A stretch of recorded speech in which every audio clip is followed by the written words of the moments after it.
Sir, महाराष्ट्रभर उपवर्गीकरणाच्या विरोधात आंदोलन, मोर्चे काढले जात आहेत. नक्की आपल्या काय प्रमुख मागण्या आहेत?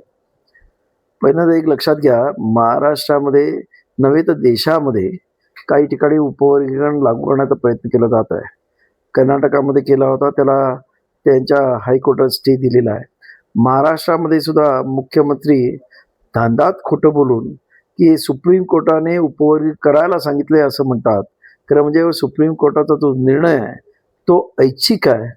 ज्या राज्यांना असं वाटेल की उपवर्गीकरण करावं त्याच राज्यांनी आणि त्या करत असताना तिथे ज्यांचं उपवर्गीकरण करायचं आहे त्या प्रत्येक जातीचं इम्पेरिकल डाटा म्हणजे अचूक माहिती असणं, त्यांची म्हणजे सामाजिक, राजकीय, शैक्षणिक, आर्थिक यांचं संपूर्ण इन्फॉर्मेशन असणं अत्यंत गरजेचं आहे.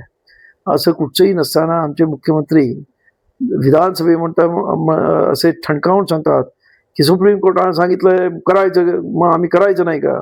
ते खरं म्हणजे एक वकील असलेला माणूस अशा पद्धतीने अंदांत खोटं विधानसभेमध्ये बोलतोय, खरं म्हणजे दुर्दैव आहे. आणि म्हणून या इथं बाबासाहेब आंबेडकरांनी हा एस-सी हा समूह हा एकजिन्सी म्हणजे होमोजिनस ठरवलेला आहे आणि तशा पद्धती जजमेंट्स अनेक कोर्टाने आणि खास करून सुप्रीम कोर्टाने सुद्धा 2004 मध्ये ई-व्ही चेन्नैया वर्सेस आंध्र प्रदेश अशी एक केस होती. तेव्हा सुप्रीम कोर्टाच्या 5 जणांच्या बेंचने सुद्धा म्हटलं की असं उपवर्गीकरण करता येत नाही, कारण हा एक होमोजिनियस ग्रुप आहे. होमोजिनियस याचा अर्थ त्यांचं म्हणणं आहे की यांचे सर्वांचे प्रश्न आहेत ते एक प्रकारचे होते, यांच्यावरती झालेला अन्याय एक प्रकारचा होता, यांच्यावरती जी अस्पृश्यता लादण्यात आली होती ती एकाच पद्धतीची होती आणि त्यामुळं यांच्यामध्ये उपवर्ग करता येणार नाही, कारण यांचे आर्थिक, सामाजिक आणि शैक्षणिक हे सर्व प्रश्न एक प्रकारचे. परंतु दुर्दैवानं आपल्याला मी सांगू इच्छितो की 2024च्या इलेक्शन होण्याच्या आधी आमच्या देशाचे पंतप्रधान नरेंद्र मोदी सिकंदराबादला जातात आणि तिथे असणाऱ्या मादिका नावाच्या एक जे जात आहे एस-सी मधली, जी अनेक वर्ष हे उपवर्गीकरण व्हावं यासाठी तिथे मागणी करत आहे. त्यांना आश्वासन देतात की तुम्ही आम्हाला वोट दिले की आम्ही तुम्हाला उपवर्गीकरण करू. आणि त्यानंतर 7 जणांचा बेंच 1 ऑगस्ट 2024 रोजी उपवर्गीकरण करा अशा पद्धतीने 6-1 अशा पद्धतीचा निर्णय देतं.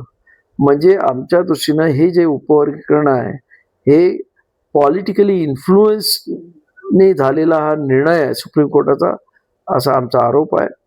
त्याचबरोबर मी आपल्याला एक गोष्ट सांगू इच्छितो की 1951ला बाबासाहेब आंबेडकर कायदेमंत्री होते आणि त्या काळामध्ये मद्रास स्टेट म्हणून एक म्हणजे त्या काळचं एक राज्य होतं, मद्रास राज्य.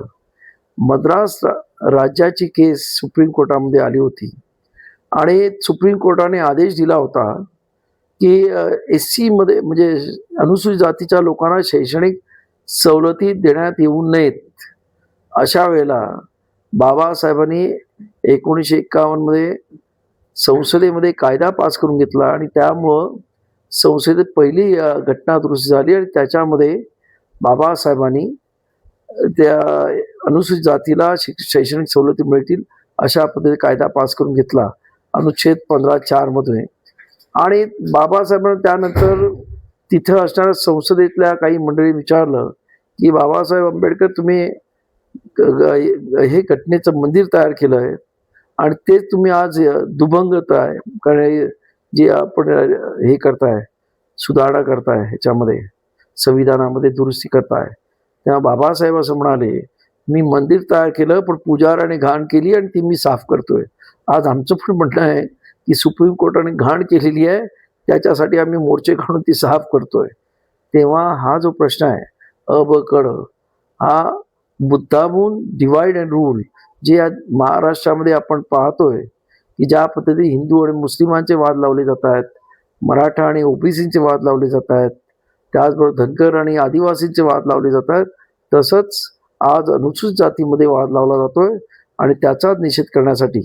आणि आमचं म्हणणं आहे की अनुसूचित जातीमध्ये 13% जे रिझर्वेशन आहे त्याच्यामध्ये गुणात्मक दृष्ट्या जो मुलगा अत्यंत चांगल्या पद्धतीने परीक्षेत पास होईल त्याला इंजिनिअरिंग असेल, मेडिकल असेल, UPC असेल, MPSC असेल, ह्याच्यामध्ये ॲडमिशन मिळतील ना.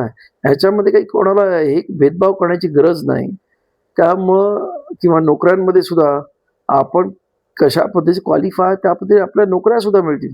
त्यामुळे हे जे काही म्हणणं आहे, की एक जात पाठीमागे लागली, दुसरी पुढे गेली वगैरे, हा सपशेल खोटा प्रचार आहे. आणि ज्या काही जाती पाठीमागे राहिलेल्या आहेत, त्याने दुर्दैवाने शिक्षणाबद्दल जे बाबासाहेब शिका, त्या शिक्षणावरचं दुर्लक्ष केलं आणि अंधश्रद्धा, अंधरूढी कवटाळल्या आणि त्यामुळं दुर्दैवाने त्यांच्यामध्ये शिक्षण नसल्यामुळे ते पाठीमागे राहिलेले आहेत.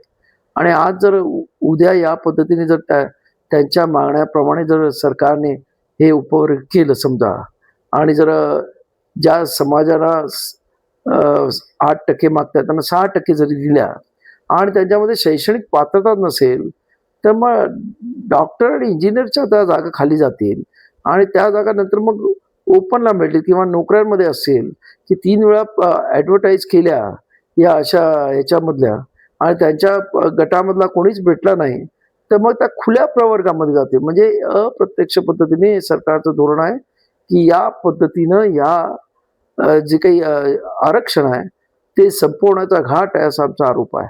आणि त्यामुळेच आम्ही संपूर्ण आरक्षण उपवर्गांना विरोध करत आहोत.